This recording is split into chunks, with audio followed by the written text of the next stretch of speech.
Ayan po, magandang araw po mga kalingap. Dito po kami sa stopover sa Mang Inasal. So bago po kami magpatuloy sa aming mission, kain muna po kami.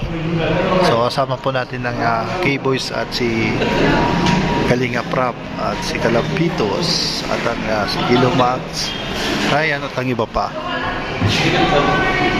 Antayin po tayo na ano po.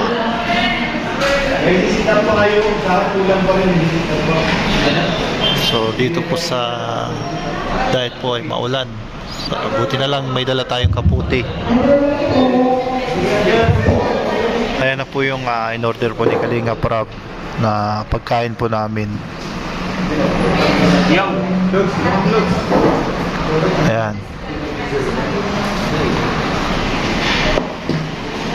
Ayun na. Malalaki notes. Wow.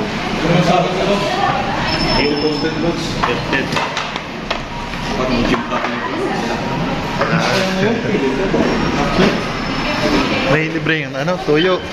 May libreng tuyo yan. May libreng tuyo. May libreng tuyo na.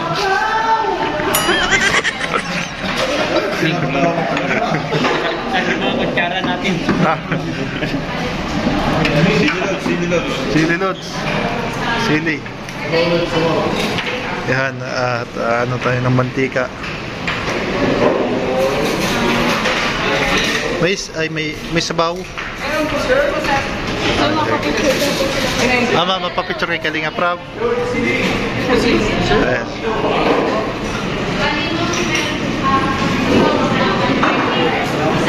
Ayan, may libreng mantika. Lods of sili. Salamat Lods. Hey Lods. Pinapahan mo kami Lods. Thank you Lods. May sabaw pa doon. Anong sabaw? Oo. Ano yan? Sampalo? Sampalo? Oo. Ayan, si Kanabitos. Naglalagay na palang sabaw. Wait, na? Meron pa daw din yan. Kakain muna po kami mga kalingap. Si Yoyo po ang ano po ng sabaw.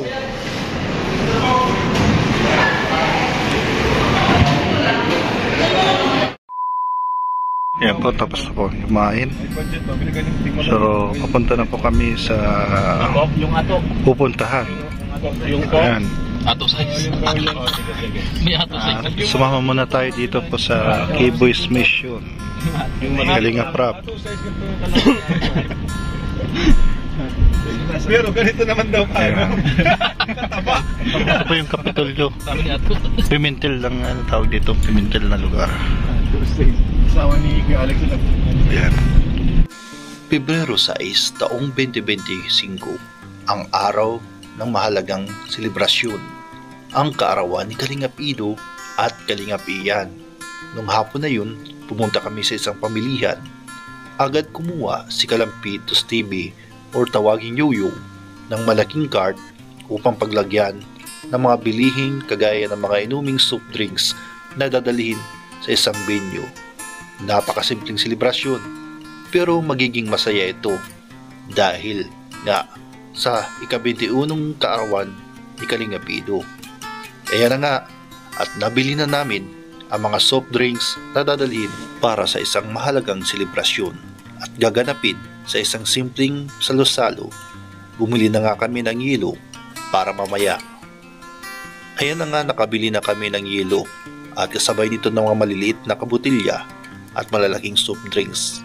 At nga, binayaran na nga sa counter at binalot ito sa isang karton na malaki na aming bibit-bitin upang ilagay sa cooler. So yan lang po ang ating saga